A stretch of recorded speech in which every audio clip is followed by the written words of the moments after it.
ದಾವಣಗೆರೆ ದಕ್ಷಿಣ ಕ್ಷೇತ್ರ ಏನಿದೆ ಅದು ಉಪಚುನಾವಣೆಯ ನಿಗಿನಿಗಿ ಕೆಂಡ ಆಗೋಗಿದೆ. ಎರಡೂ ಪಕ್ಷಗಳಲ್ಲಿ ಸಿಕ್ಕಾಪಟ್ಟೆ ನೇರ ಹಣಾಹಣಿ ಇದ್ರೂ ಕೂಡ ಇನ್ನೊಬ್ಬ ಬಂಡಾಯ ಅಭ್ಯರ್ಥಿ ಈಗ ಎಲ್ಲರಿಗೂ ಟಕ್ಕರ್ ಕೊಡೋದಕ್ಕೆ ರೆಡಿ ಆಗಿ ನಿಂತಂತೆ ಕಾಣ್ತಾ ಇದೆ. ಆ ಅಭ್ಯರ್ಥಿಯನ್ನ ಶತಾಯ ಗತಾಯ ಮನವೊಲಿಸಿ ನಾಮಪತ್ರ ಹಿಂಪಡಿತೀವಿ ಅಂತ ಇನ್ನಿಲ್ಲದ ಕಸರತ್ತು ಮಾಡಿದ್ರು. ಪೈಲ್ವಾನ್ರು ಮಾತ್ರ ತೊಡೆ ತಟ್ಟಿ ಅಖಾಡದಲ್ಲಿ ಖಾಯಮಾಗಿ ನಿಂತು ಬಿಟ್ಟಿದ್ದಾರೆ.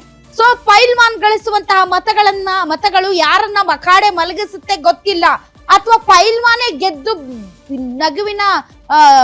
ನಗುವನ್ನ ಬೀರ್ತಾರ ಅಥವಾ ಏನ್ ಮಾಡ್ತಾರೆ ಗೊತ್ತಿಲ್ಲ. ಡೆಫಿನೆಟ್ಲಿ ಇವತ್ತು ದಾವಣಗೆರೆ ದಕ್ಷಿಣದಲ್ಲಿ ಸಮರ್ಥ ಬಗ್ಗೆ ಚರ್ಚೆ ನಡೀತಾ ಇಲ್ಲ, ಶ್ರೀನಿವಾಸ್ ಬಗ್ಗೆ ಚರ್ಚೆ ನಡೀತಾ ಇಲ್ಲ. ಚರ್ಚೆ ನಡೀತಾ ಇರೋದು ಯಾರ ಬಗ್ಗೆ? ಸಾದಿಕ್ ಪೈಲ್ವಾನ್ ಬಗ್ಗೆ.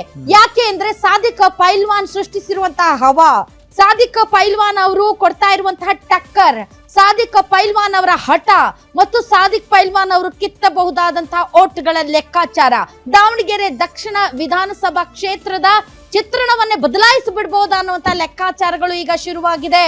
ಮನವೊಲಿಸೋದಕ್ಕೆ ಬಂದವರನ್ನ ದಯವಿಟ್ಟು ಗೋ ಬ್ಯಾಕ್ ಗೆಟ್ ಔಟ್ ಅಂತ ಅಂದಿದ್ದಾರೆ ಜನ. ಹೌದು. ಸೊ ಹೀಗಾಗಿ ದಾವಣಗೆರೆ ದಕ್ಷಿಣದಲ್ಲಿ ಯಾರು ಗೆಲ್ತಾರೆ? ಈಗ ಏನಾದ್ರೂ ನಾಮಪತ್ರ ವಾಪಸ್ ಪಡೆಯೋದಕ್ಕೆ ಕೊನೆ ದಿನ ಮ್ಯಾಜಿಕ್ ಏನಾದ್ರೂ ನಡೆದಿದ್ಯಾ? The same time war. ಇದು ಮುಗಿಯದ ಕಥೆ, ಮುಗಿಯದ ವ್ಯಥೆ.